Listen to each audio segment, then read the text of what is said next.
Welcome to the Lindsay Hadley podcast show. I'm coming to you from the North Shore of Oahu, where weekly I interview some of the world's most inspiring people from business, philanthropy, and entertainment.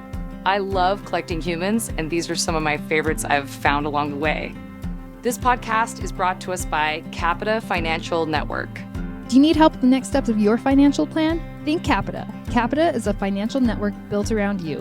They have a team of financial advisors, CPAs, estate attorneys, Medicare providers, and Social Security experts to help you accomplish your financial goals. Call or schedule a complimentary consultation at 801-566-5058 or visit their website at capitafinancialnetwork.com. You can also check out their financial education podcast, The Financial Call, available on Apple, Google, Spotify, and YouTube. Hi, welcome to the Lindsay Hadley Show. I'm so excited about today's podcast because on it are two of my very best friends, Mike and Britney Littledike. You guys, Mike is the incredible powerhouse founder behind Capita that we often talk about, that not only sponsor the podcast, but a lot of it, our ethos and why we try to show high caliber and high character people is because of who Mike and Britney are. So this is really fun to have them on. And for those of you who have heard a little bit about my story on the podcast that you've been listening, I grew up in a tiny little small town just outside of Park City. Some of you know as Camas. I was from the Woodland area specifically, but Camas is really, we called it K-Town affectionately. And Mike and I grew up there. And so I've known him since we were like 7 years old, like first and second grade. I knew him. And his family they're hallmarks of the community. His dad owns the pizza place, Summit in Pizza, and they lived right above it. And I remember every summer coming in there with all my girlfriends, and Mike just would always wear a wife beater with his show his muscles as he was scooping ice cream. And he was a dreamboat and a best friend. And then he married the most beautiful, amazing woman, Brittany, and they have 3 beautiful children. And so I thought it'd be so fun to have them on and to have everybody get a chance to get to know Mike and Brittany and hear their story about building Capita and building their beautiful family and the good that they're doing in the world. And I genuinely consider they're 2 of my favorite people in the whole world. And as anyone who knows me knows, I really fall in love with people. So that's a big compliment, I think. And we can say the same thing about you and Jeff. We love you guys. 100%. That's way too kind. That was way too nice. You're so amazing, you guys. So let's start maybe by this will be so fun. Mike, why don't you start by sharing with our audience how and why Capita? How did you start this? What was your career journey? I know I can just say from watching you in college, you just had this Midas touch. You were making money when everyone was like $7 an hour minimum wage or whatever, $5, whatever it was back in the early 2000s. He just came in and just made it rain. It was always successful and generous and so gregarious. And I just remember being like, this guy's magic. And then over time, it just became like an empire. And I know that is by absolutely no short means because of who you partnered with in life in Brittany. So why don't you share us a little bit about all of that? That'd be so fun. Well, I think it's funny you bring up Camas because obviously my dad owns and owned the pizza place there. And I was able to watch him firsthand, how he dealt with customers, how he built his business there. And probably the best attribute of my dad that I, aspire for is just the way he treats people and the way he cares for people, the way he deals with his customers. And of course, that pizza place has been there for 35 years and it's got a great brand around it. And I think, I'm proud of him for doing that. And I think I've always tried to think that way. So when I went on my mission, I went with some of your cousins to BYU Hawaii before my mission. And that's really where I spent 3 months out at BYU Hawaii. I think we took weightlifting, outing activities, a couple other classes, but I left the credits there in Flirting with Girls 2.0. Yeah. But I went out there and I had a great time. One of my mission came back and I went to UVU.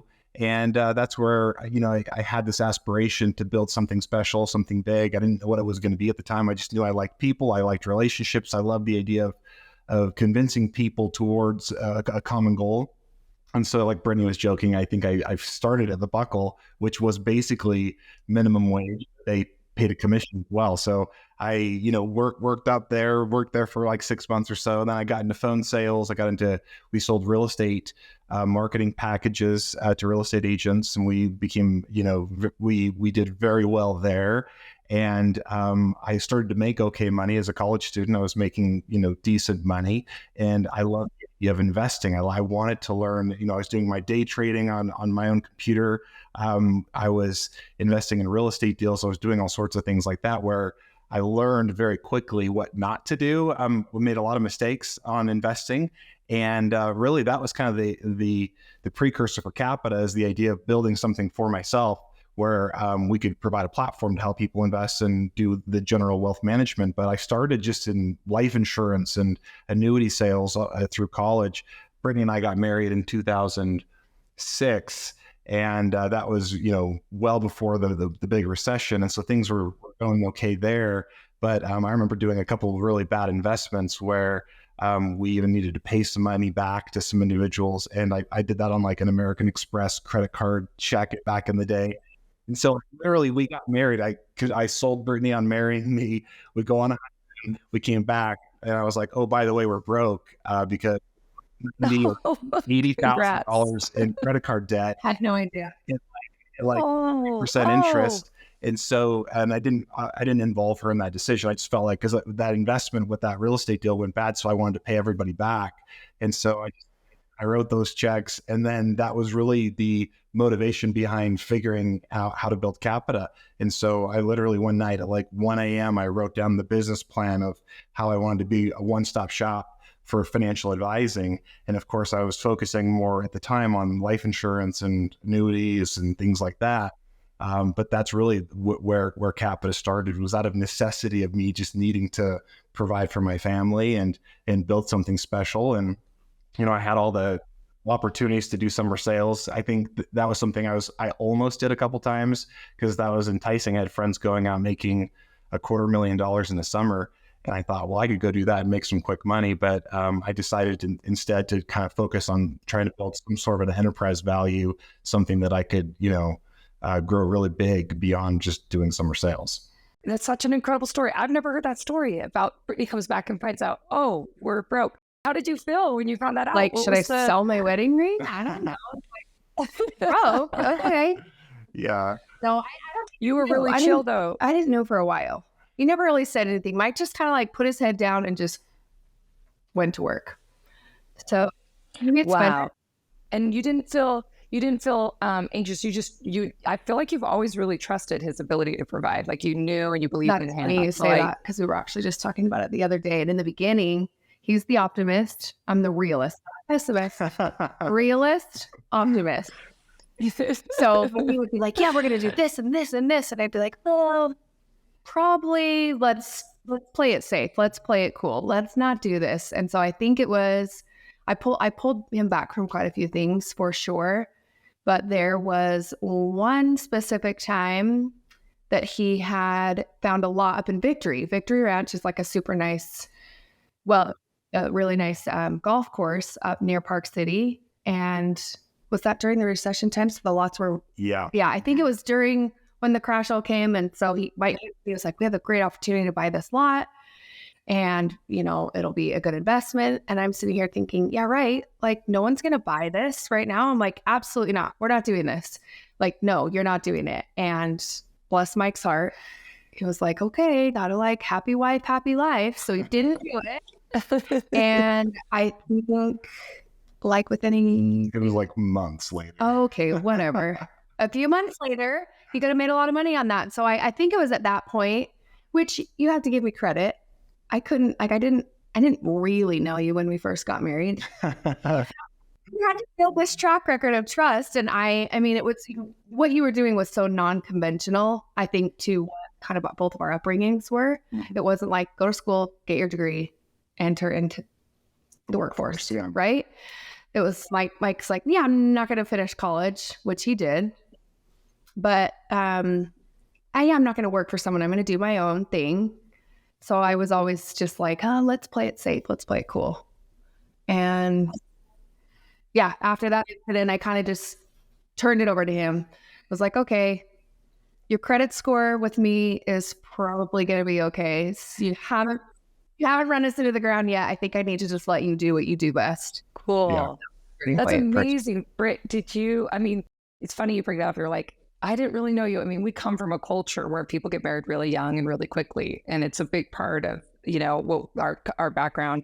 But you guys feel so, to me, you feel like so evenly yoked. Like, I know that every marriage has its ups and downs, and this maybe is a good segue for Mike. I'm cheating because I know you guys well in this podcast to share a little bit, but I feel like you guys are a perfect couple, but because I see both of you are so complimentary, and I can't imagine Mike without Britney and Britney without Mike. But having said that, some of our greatest strengths, like I know my marriage, and I think anyone who's married would probably say this, some of our great strengths as a couple is also our downfall, right?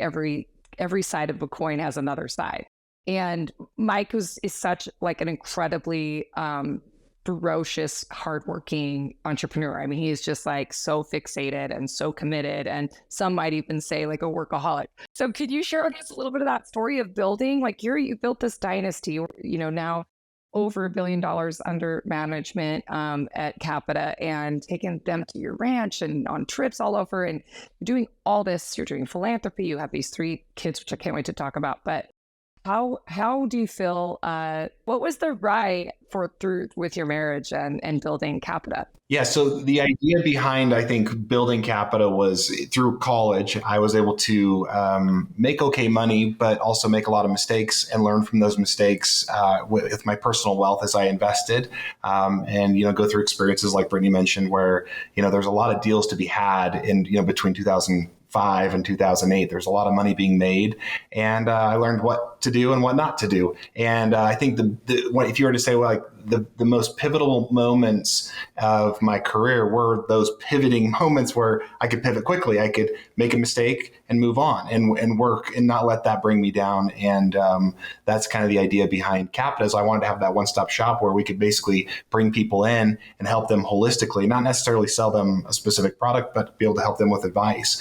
And so I always wanted that. And I literally drew it at like 1:00 in the morning one night, my business plan of what I wanted Capita to be, even though at the time I was only selling life insurance and annuities and things like that. I wanted to build that model out. And it took a little bit of time to do that. But we basically started in 2008. And from the, 15 years later, like you mentioned, we've got, 40 employees. We're able to bring rock stars like you into the firm. And we have thousands of clients, and it's been a really fun journey. But I think when you talk about like how did we build it, it was through basically making, going forward with an idea and being okay with failure as you went. And ultimately the small failures are fine as long as you don't let them bring you down and you can learn from those. And so that's really like the impetus of Capita. That's the epitome of Mike. Like nothing keeps him down. He can quickly just pivot, turn the page, move on, move forward. Like that's probably like one of the biggest descriptors of who you are. We butted heads a lot, and it took a little bit of time to figure out how we wanted to work together. And of course, I was very clear on what I wanted to do with my career. As far as once I started Capita, I knew what I wanted to do there, and I saw a very clear path. But I think some of my mistakes were maybe not involving Britney as much in the early days, and I would grind and go forward and be gone for 16 hours a day. And she's like, "What are you even doing? We're not making money. What's going on? Why are you spending money on other people when we don't even have money?" Yeah, it's actually a really good story. Like one of our early investments, I remember I made like $20,000 or $30,000 on this deal, and I was so excited. So I came home and I told Brittany, I'm like, "Hey, we've got $30,000 in the bank. I'm so excited." She's like, "Fantastic!" And I'm like, "Oh, and by the way, I just spent that on a website." So we literally we had that conflict internally with our marriage because I probably didn't involve her as much as I should have, but I had a very clear path on what I wanted to accomplish with Capita. And so I do remember we wrote that huge check just to like set up the website back in 2008 or 9. And you were so good at taking risks, where I was more like, let's be a little safer calculated, where you were like, yeah, let's go all in. If we're going to fail, let's fail now. We don't have a lot to lose. So isn't that, I know, again, having a front row seat to your guys' relationship for years and years, that's the compliment though, was that tension that works, right? Because the personality of Mike's needs someone to be like, hey, what questions, and deliberate and let's talk. But then he also needs someone who will support him. And I think you've done that so beautifully, Brittany. And And how have you handled, Brittany, the amount that Mike has worked, and how has that played out in your marriage and family? Because, I think most people, they're really high achievers. You want the real answer? Do you want the scripted? Yeah, totally. Oh boy. It was the real answer. It was tough. Many times I was thinking, once again, your strengths often can become be your downfalls. And so it's like, I married him because he was so driven. He was so hardworking, all these things.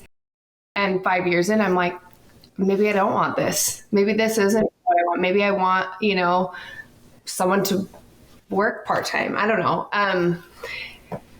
And how did it really shift? I don't know. I think actually it's still shifting. It's a daily shift. There's not been one experience that it's like it was well, and my excuse would be like, well, a lot of folks will go become a doctor and go through their education and residency. You weren't saving lives, though. He is now. All the philanthropy you guys are doing is helping so many people. But truly, like, Britt, do you think that the key was communicating? And Mike, I know that you've talked a lot about this shift of, I do have to have a balance. My family is my foundation, and you've really come in the last years to really, I think, grasp that and understand. I need to create situations and environments where I put them first. Maybe you can share a little bit about that. Yeah, well, I've seen a lot of friends, like really, really good friends who have built successful businesses, and they have left their family behind, if that makes sense, where they focused so much on the business and they thought they were supporting their family. So that was okay to maybe neglect certain aspects of their family life.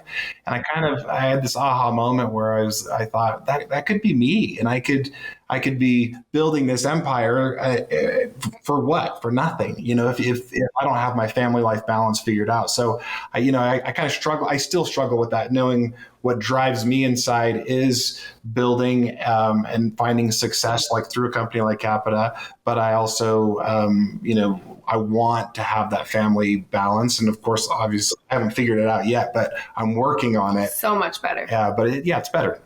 Brittany, so you have 3 beautiful children who I adore, and Millie, who is your oldest daughter, who I actually was like, I got your baby invitation. It was Millie Jane, and Millie Jane, you call her, and I died because if I ever had a girl, which I didn't, I had 3 boys, I was like, I would name her Millie Jane because Amelia was my, well, this is such a fun story because my husband's grandmother's name is Amelia, and his sister's middle name is Jane, that we love. And so I literally told him, I was like, we have a girl this way. And then you named her, and I never had a girl. And so she is like, I feel like a special connection to your sweet little girl. And she's the most incredible singer, and amazingly talented, dynamic human being. And I'm just like, I wish there were arranged marriages because I have 2 boys, but at the end of the day, then you have little Graham, who's brilliant and so fun and so talented. And then what happened next? Tell us the story about Rudy, because that is such a big part of your guys' family. We struggled after Graham to have another baby. We lost 5 babies, and I just felt like there was another kid. I knew for sure there was another member of our family, and we had like miscarriages and stillborns. Yeah, we struggled for sure. And we couldn't figure it out. So we basically decided to do IVF fertility treatments to test the genetics of the baby, because the doctors kept saying everything was fine with me. They didn't know why we kept losing these babies. So all along that time, going through a stillborn and burying a baby and all these losses, it was definitely took a toll. But you have positive Mike, who's like, it's okay, next time, just like positive. But I think towards after we lost our last, he just was like, hey, we're done. Like this, we're done.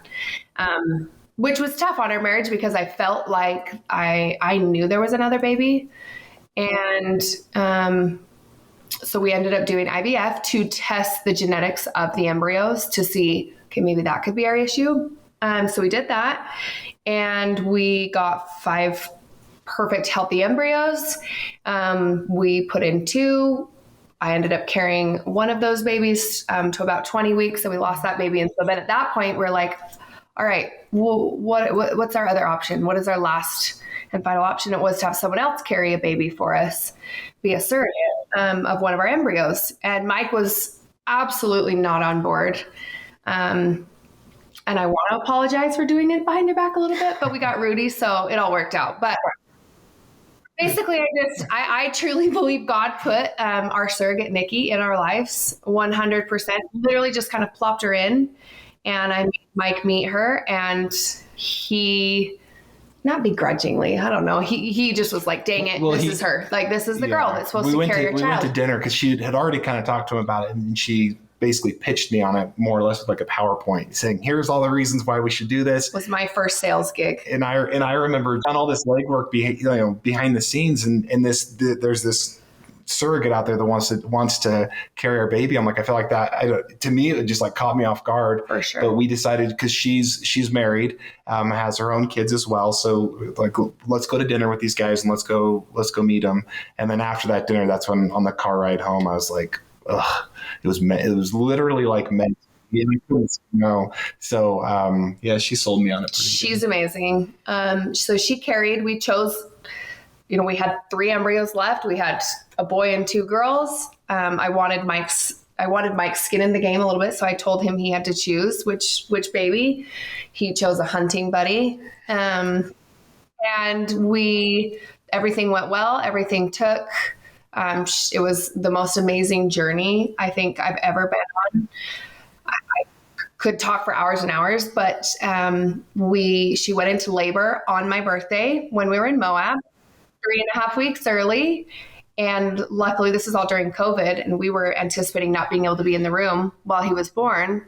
And last minute, we were able to both be in there with her, and Rudy was born perfectly healthy, came right out. And my first glance at him, because I was there obviously helping her deliver, and my first glance at him was, something looks wrong. Something's off. And I'm like, oh, Britney, you're just being paranoid. Like, he's perfect. Remember everything. He was a genetic tested perfect embryo. He's fine. And they put him on me immediately. Mike was there. We spent a good 15, 20 minutes with him, and they wanted to check him. I think his oxygen or something. They wanted to check him. So they said, come with us to the nursery. We're going to go check him. Took him into the nursery. And as we're walking in there, I'm looking at Mike, and I said, something's not right. Something, and poor Mike. I mean, I had a lot of trauma. We had, had a lot of losses, and the doctor just turned and looked at me, and he's examining Rudy. And I looked at him and I said, he has Down syndrome, doesn't he? And the doctor kind of looks and he said, well, what do you mean? I said, he has Down syndrome, doesn't he? Just tell me, like, he has Down syndrome. And Mike's like, what? And the doctor said, we suspect. Yeah, we do suspect. And I lost it in that moment. That was like the last thing we would have ever anticipated or guessed. Because even when the doctor said that, he said he has Downs. I'm like, no, he doesn't. We solved for that. We did the genetic testing. And it's funny because he's like, well, you're a financial advisor. I'm sure you know better than I do. But, he's like, I've been wrong before, but he's got Downs, So I was almost arguing with the doctor. It was really interesting because I'm like, it's not possible. But I knew the minute he came out, like, I knew it, but I was trying to use my logic to like backtrack and be like, no, this is not even possible, which anything's possible, obviously. I mean, Rudy's here. And that was a big pivotal moment for me and for Mike, because it was like we had to mourn the loss of what we were anticipating. But I will tell you, and Lindsay, I don't need it. I mean, I can tell the people that are listening, but Lindsay knows he is truly, there are no words to explain this child and what he's done for us. And not only us, is we feel really strongly that he's here for everybody else. Like, he's not here for us. So, I know. He is literally not just a walking miracle, but he is like the embodiment of perfect love. He's like this little care bear stare. Like, everybody who's around him, it's like just oxytocin and norepinephrine and dopamine just shooting out of this baby, because everybody feels so enlightened and spiritually edified and joyful around him. He is such a gift. So true. It's just interesting because someone like me, who's a control freak, who likes to try and take control, it's interesting how that all happened, and I had to kind of say, well, it was meant to be, but I tried to avoid something like that to have any genetic disorder by, writing that check to John Hopkins and saying this embryo is going to be perfect. Yeah. And yet I wouldn't take that back for anything. Like, to have Rudy in our lives, I didn't know what I needed. And so I think that's a good lesson to be learned, that sometimes we as humans, we try to avoid discomfort and we try and make our lives as comfortable as possible. We like to control. But when you look back and look at the things that defined you, they're usually things that were hard, right? They were the things that you would have normally tried to avoid, but because it was forced upon you, you look back and that's a huge blessing. And that's Rudy. And we just, every time we see him, we just took a family, we did a photo shoot with our family like last week, and we had 170 photos, and every one of them he's smiling. Oh my all gosh. of them, like he's like perfect in every single one of them, so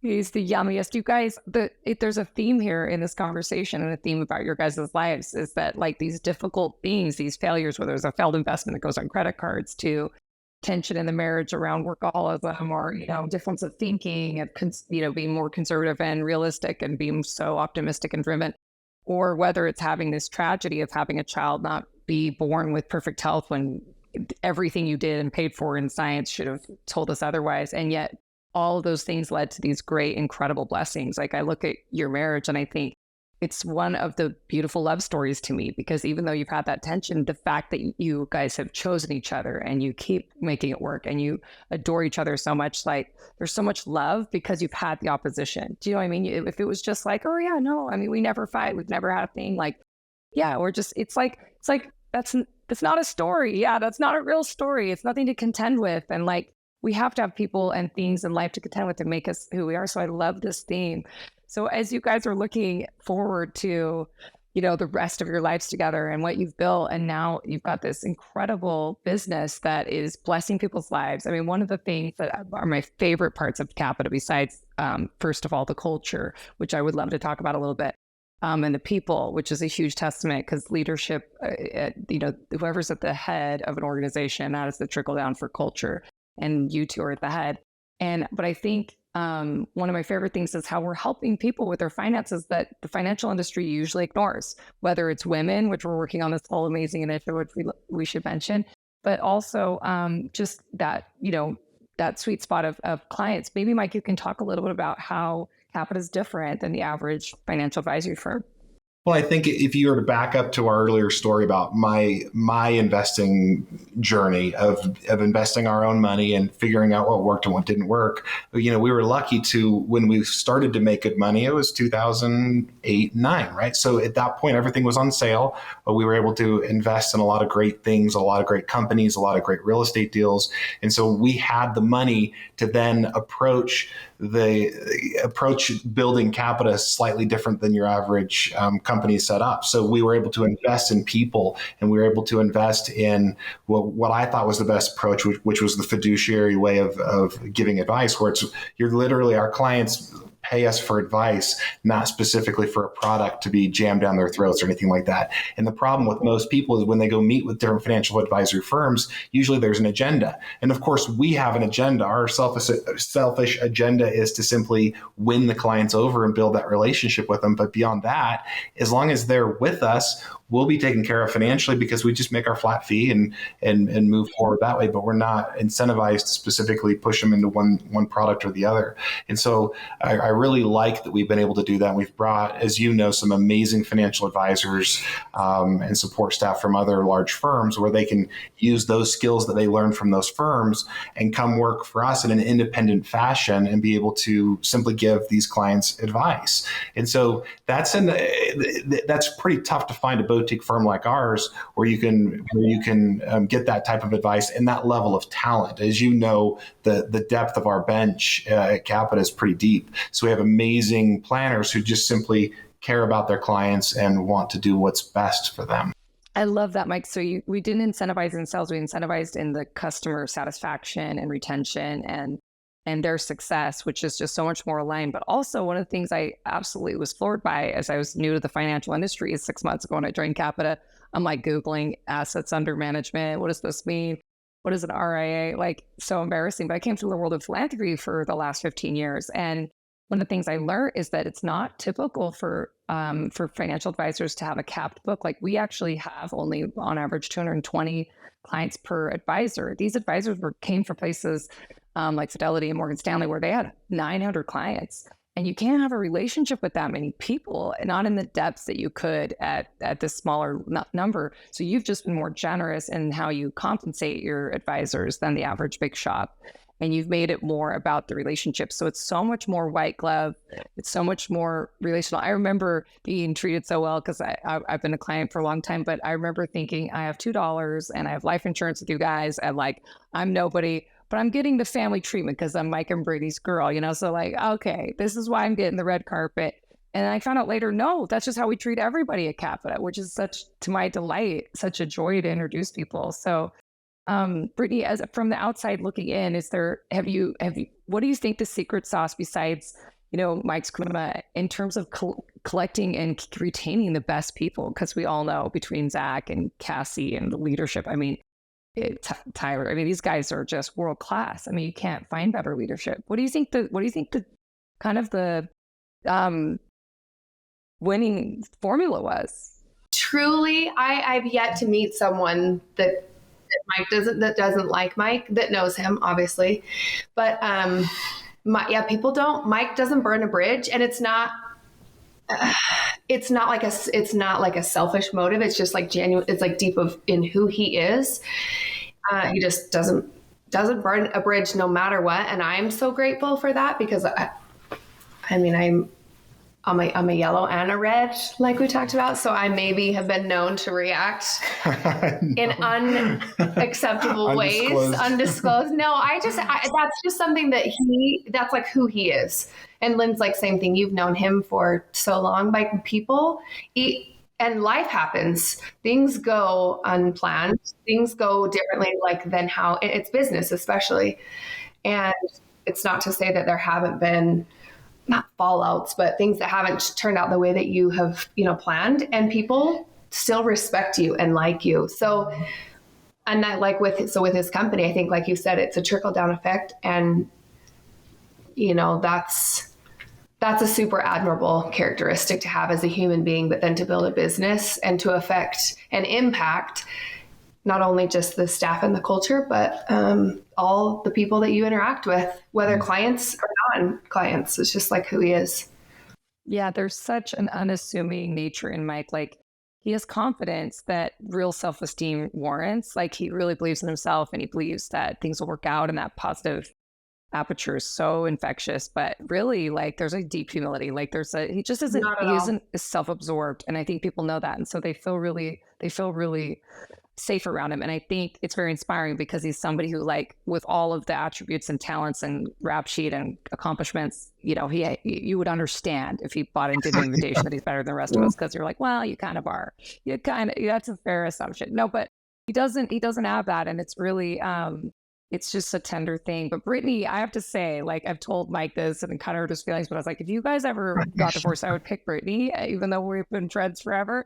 Because Britney is the fan favorite.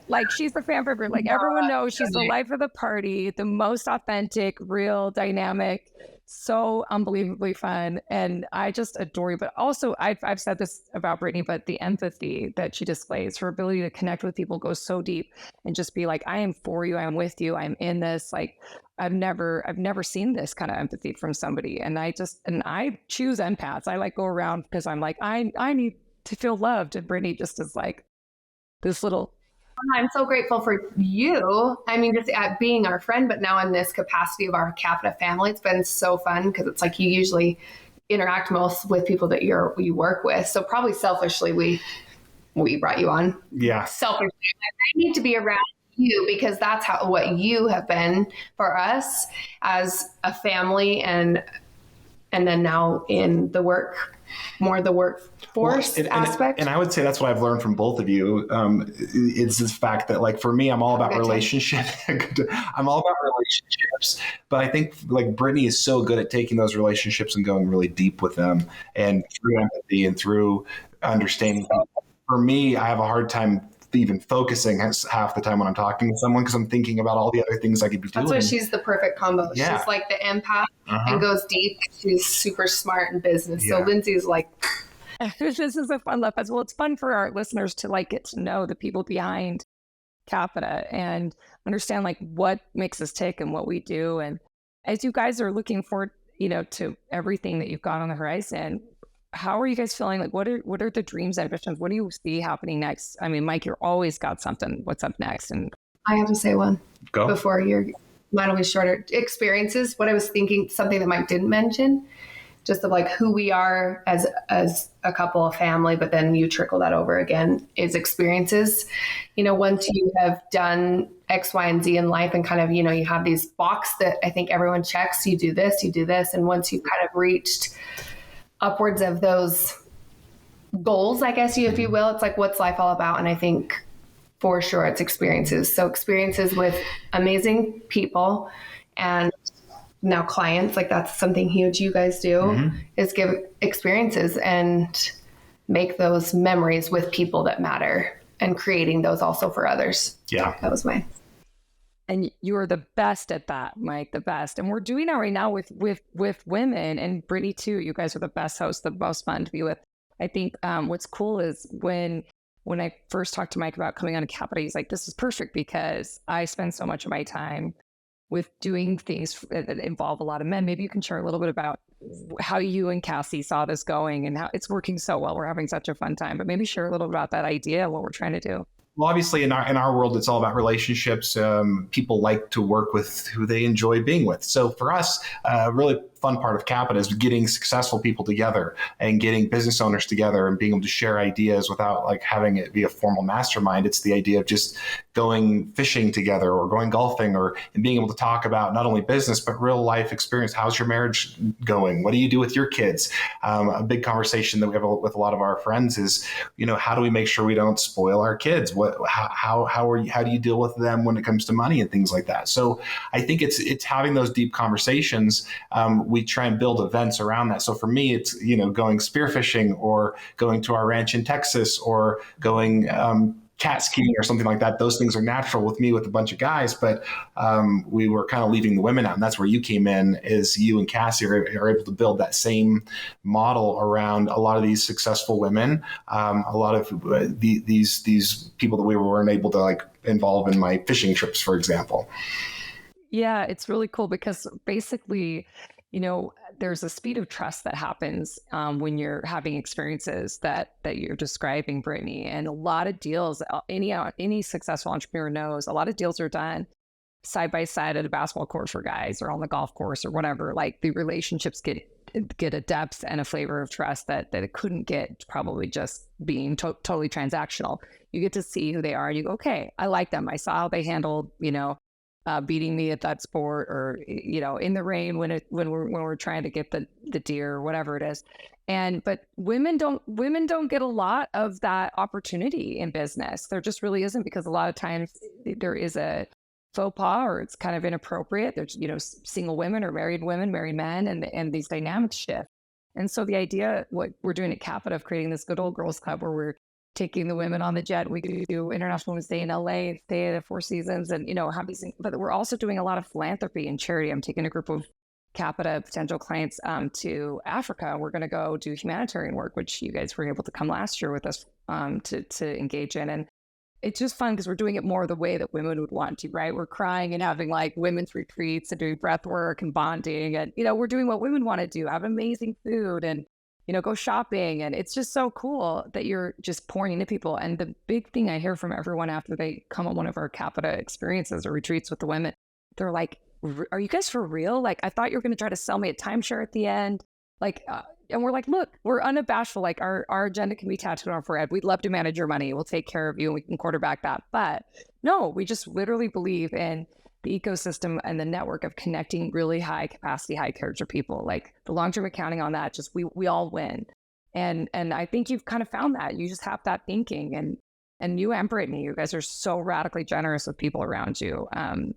Do you think that part of that is because it is just fun, or do you think it is you just see it just from a strategic standpoint too? Like where does that all come from? Because it's so smart. Always fun. Always yeah. fun. There's always a strategic. there's a need for it. I mean, Connection. People want that connection, and you always talk about, if you can be vulnerable and if you can talk about. Of course, everyone wants to talk about what is working, but I think what people find the most value in is saying, well, what didn't work? What did you do when things didn't work?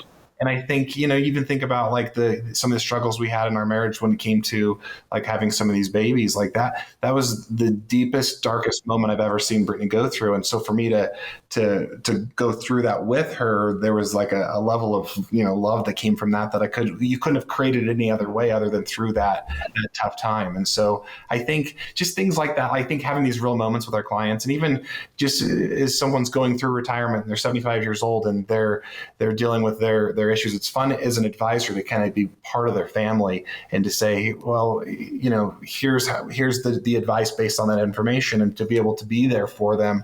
It's not something that a computer could do for them as a robo advisor or something like that. There's an emotional side to financial planning as well, and so I think we've been thoughtful about building it that way, but it's also been fun. And a therapy side. I love it. So Brittany, kind of just we're kind of coming at the end of our interview here, but Brittany, when you kind of realize that you have the special needs child, and it's funny, like anytime I'm on social media, I see some adorable story of a Down syndrome adult doing amazing things in the world. I send it to Brittany because I get so inspired, because I'm like, I can't imagine what cute little Rudy will become one day. And you guys are really lucky and privileged to have resources that a lot of families that end up in your situation don't have. What are your hopes for Rudy, and how do you see, you guys being involved in that issue? I know you've talked a little about how much you care about that. You're exactly right. We feel like overly grateful for the position that we're in, and not only to be able to help facilitate Rudy, but to facilitate others that may not have the chance, whether that may be special needs, whether that may be, a population in Africa or an exploited women across the world, whatever group that may look like. That's something that, even when we first got married, when I met Lindsay and realized, the space that she was in, I think 12 years ago, I'm like, hey, Lindsay, I want to be in on this, like the good stuff you're doing. I want to go and do what you're doing. And it's now fun to circle back 15 years later and be like, okay, now we can really like get our boots dirty and kind of get in those different spaces. And you've opened up our eyes to all of that. So I don't know. We've always talked about doing a family foundation, and more probably in the last few years, it's been like, man, there are so many good people out there already doing so many good things. And let's just jump into things that like pull at our heartstrings. And obviously right now in our life, well, forever in our life, but Rudy's been huge. And what we see for him, I honestly, the biggest shift for us when we had him was, as parents, we felt like, okay, all we have to do is love Rudy. Like that's our number one job. We just have to love him. And so we kind of go on that path, and all of a sudden we both were like, wait, we're having struggles with Millie and Graham, our 11 and 9-year-old. And we're like, wait a second, why would we parent them differently? All we have to do is love Rudy. Well, why don't we just try to love Millie and Graham? Aha, like parenting, like that was a huge shift for us. Like, all we have to do is love them. We build these expectations for Millie and Graham as to how we would expect them to already show up, or what we want them to be like. And with Rudy, what he's taught us is that, like she said, we just get to love him. You have no control. He's going to be our little buddy. Like he's the more predictable of the three, right? We kind of know generally where he's going to be at in our lives. And it's also kind of fun because he's the glue. Like Millie and Graham, the five of us together, like Rudy will be that glue, where he's brought us closer together as a family. And he's brought people closer. Different people closer to us, people that we would have never had the experience to be connected with. So we just see him traveling with us and having a good time and doing all I think people told us, they said, okay, kids with Down syndrome, they need a schedule. You've got to like build out this like plan for them, and they structure. They need their structure. And I remember year ago, you invited us to come to Africa. So we went to Africa for a month, and I told Brittany, I said, I don't think we Rudy can can't do it. Rudy can't. We can't go with Rudy. And of course, Brittany, being Brittany, she's like, nope, we're taking him. And that was a really enjoyable thing for our family. But like she mentioned earlier, it was probably more about the other people who were there in Africa that were able to be around Rudy. Totally. And the way that culture deals with special needs is different than ours. And it was fun for us to kind of not show him off. Maybe that's the wrong word, but I loved that we were able to have him there with us, and he helped them see a different perspective. Yeah, he brightened a lot of lives. People, I think. Yeah. Sorry to interrupt you. I was just going to say you nailed it, because in a lot of other cultures, there is kind of shame with, differently abled individuals, and they try to and because of the poverty they live in and the zeitgeist of their community and all these things, it plays out different. But here he was the most cherished character in our whole group, and he lights up every room, and that is powerful for people to change their paradigm. I loved that. He really was. He was like medicine for everybody. He always is. And I just love what you're saying. And what you said, Brittany and Mike, was so profound to me just then. Like, I got chills as a mom. I'm like, man, these expectations we put not just on our children, but people in the world. What if we could just see everybody is doing the best they could at their capacity, the way we would a special needs child? What if we could just love? That's the answer. Just so unconditionally. To everything. Amen. Yeah, Just love. So good. Amazing, you guys. This is such a good way to end on that note. But thank you guys for coming on the show and for being such dear, closest friends to Jeff and I and you guys in our lives, and for being the fearless leaders behind this incredible organization and company. Thanks again. We love you both. Thanks, Lindsay. We're grateful for you. Thanks for joining our team. Do you need help with the next steps for your financial plan? Think Capita. Capita is a financial network built around you. They have a team of financial advisors, CPAs, estate attorneys, Medicare providers, and Social Security experts to help you accomplish your financial goals. Call to schedule a complimentary consultation at 801-566-5058 or visit their website at www.capitafinancialnetwork.com. You can also check out their financial education podcast, The Financial Call, available on Apple, Google, Spotify, and YouTube.